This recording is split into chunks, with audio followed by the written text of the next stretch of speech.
Nous sommes convaincus que ce style de véhicule est susceptible de transformer à la fois nos villes et nos vies.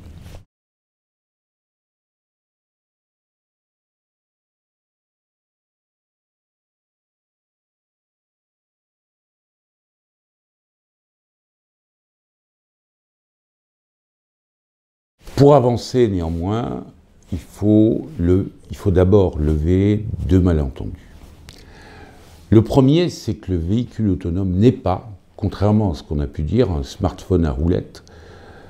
Pourquoi ? Eh bien parce que l'espace physique dans lequel il circule n'est absolument pas l'espace virtuel. Absolument pas, ça veut dire que cet espace, c'est celui de nos villes, de nos rues, de notre histoire. C'est un espace occupé, habité, où circulent différents types d'usagers, si bien que chacun de nous, quel que soit le mode de déplacement qu'il utilise, est concerné par la circulation des véhicules autonomes. Ensuite, il faut bien dire qu'il n'y a pas un véhicule autonome, cette voiture personnelle dans laquelle on peut rêver de vaquer à nos occupations pendant qu'elle nous amène à destination, mais des véhicules autonomes. Alors, qu'est-ce qu'on va trouver dans cette famille ? On va trouver des mini-robots de livraison. Ils se déplaceront d'abord à vitesse réduite, auront une petite capacité, et puis probablement ils grandiront. On va y trouver des minibus qui assureront des navettes sur des itinéraires relativement protégés, en tout cas dans un premier temps. Ils feront peut-être ensuite du transport à la demande, peut-être. On va y trouver des voitures qui seront d'abord semi-autonomes. Semi-autonomes, ça veut dire qu'elles auront un certain nombre de fonctions d'autonomie, mais pas toutes. Et ça permettra d'éviter des processus d'homologation. On trouvera des voitures totalement autonomes, mais intégrées à des flottes de robotaxis, de manière qu'elles puissent être pilotées à distance, par exemple, par un poste de commandement, ou en tout cas assistées en cas de problème. Et puis, au bout du bout, sans doute des voitures autonomes, entièrement autonomes, et que vous pourrez acheter, ou posséder, mais c'est probablement ce qui arrivera en dernier.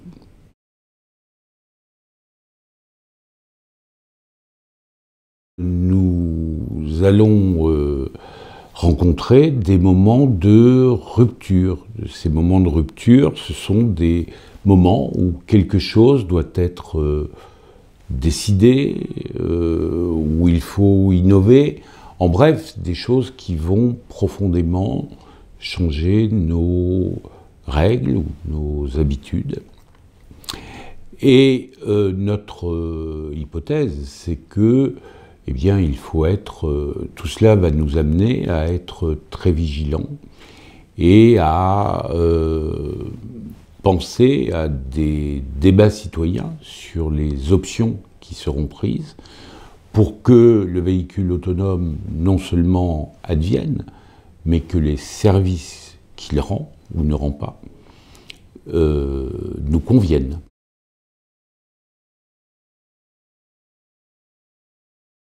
Parce que chacun de nous peut souhaiter ces ruptures, mais chacun de nous, sur certains points, peut aussi les redouter, voire les combattre.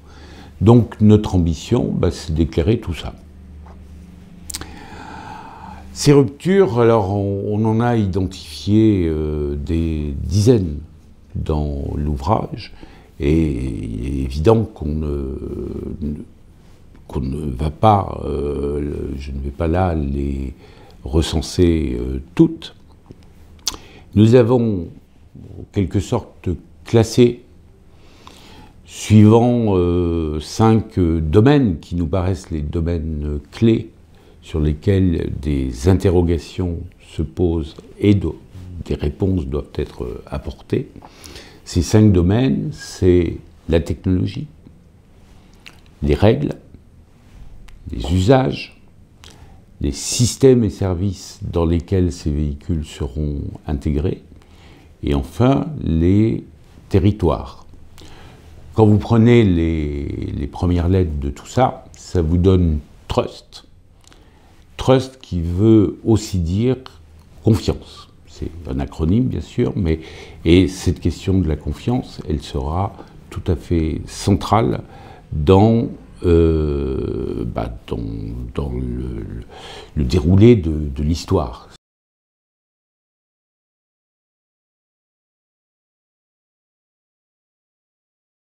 Oui, oui. Ces arrivées, elles seront portées par des sociétés de livraison, par des VTC ou des taxis, par des acteurs du transport public, ou encore par des gestionnaires de grands sites privés. Et j'en oublie sans doute, enfin, beaucoup de compagnies seront intéressées. Et tout ça se déroulera dans un temps probablement assez long.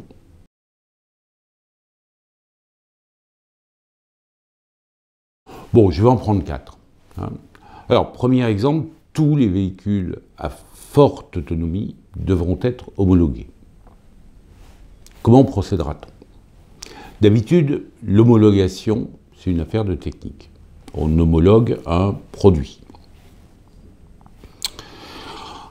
Pendant longtemps, néanmoins, les véhicules autonomes ne seront homologués que pour un type d'utilisation dans un cadre bien défini, et c'est ce qu'on appelle un cas d'usage. Un cas d'usage, on le définit par de nombreux éléments. Ça peut être les types de voies qui sont empruntés, les types d'usagers qui vont être concernés, les densités de trafic sur les voies, les vitesses, les conditions de luminosité, la météo, et tout ce qui fait qu'un territoire est un territoire, c'est-à-dire la proximité entre la voie et les immeubles, enfin la densité de piétons, enfin tout ça.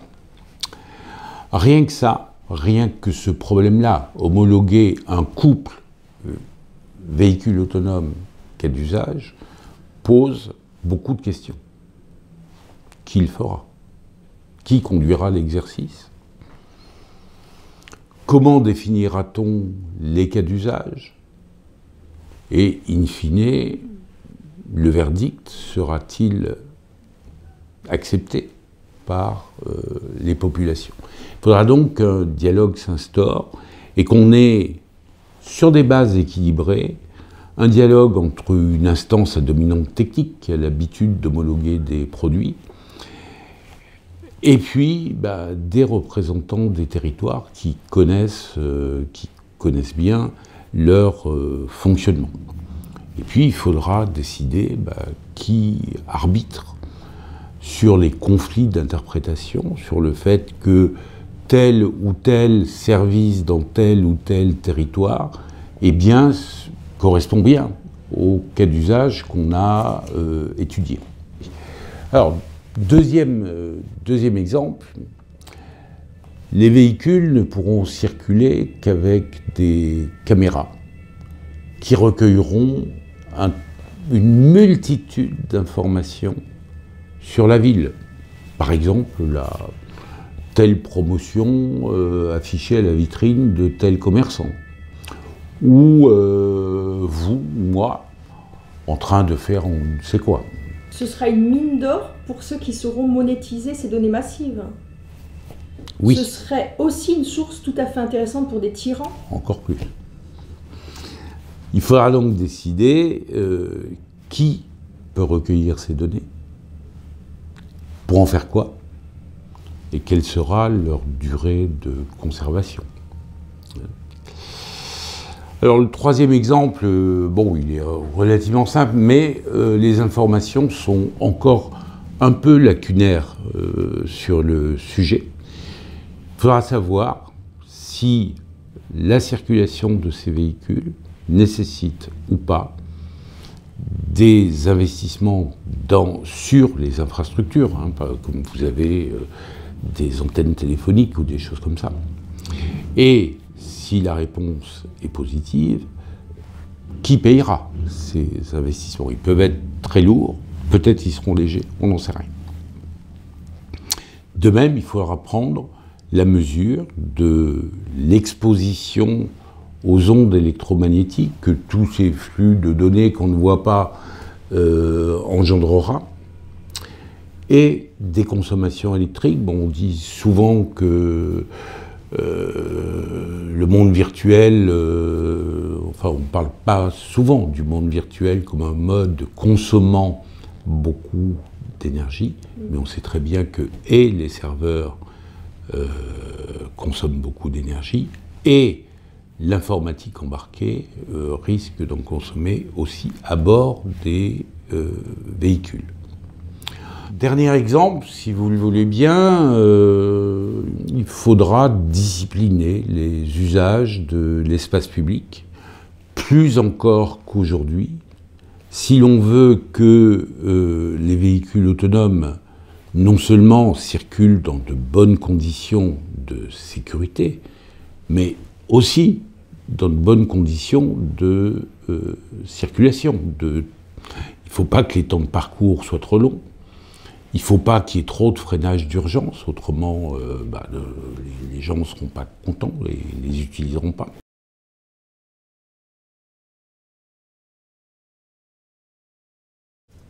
Et oui, peut-être qu'après tout, cela nous paraîtra inacceptable et qu'il faudra trouver d'autres solutions, d'autres moyens, d'où l'importance des débats dont on a parlé tout à l'heure. Enfin, bon, je vais en rajouter une couche. Hein.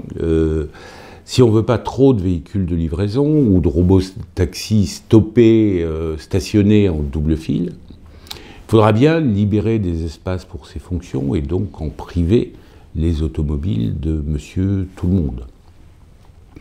Plus généralement, je pense que le développement des véhicules autonomes, et en particulier de ce qu'on considère comme être leur principal avantage pour la ville, c'est-à-dire être des supports de services de voitures partagées, eh bien tout cela ne se fera que si on pousse un peu vers la sortie les véhicules ou les usages des voitures de Monsieur Tout-le-Monde, celles qui sont traditionnellement détenues par un propriétaire, vous ou moi.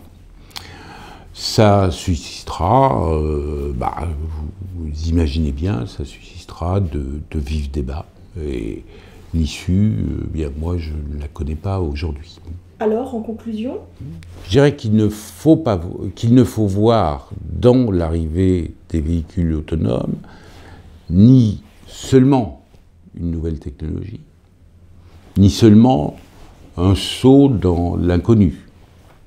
Il faut au contraire prendre ce véhicule comme un objet social. Il est porteur de risques et d'opportunités. Il devra donc être piloté par les citoyens et leurs représentants.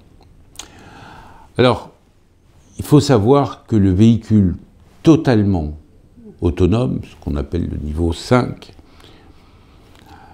il n'est pas pour demain. Nous avons donc le temps de mener ces exercices qui sont indispensables à la démocratie. Ils devront être menés en toute connaissance de cause, et c'est pour ça, pour éclairer ces débats, que nous avons pris le temps, nous aussi, d'écrire et de publier cet ouvrage.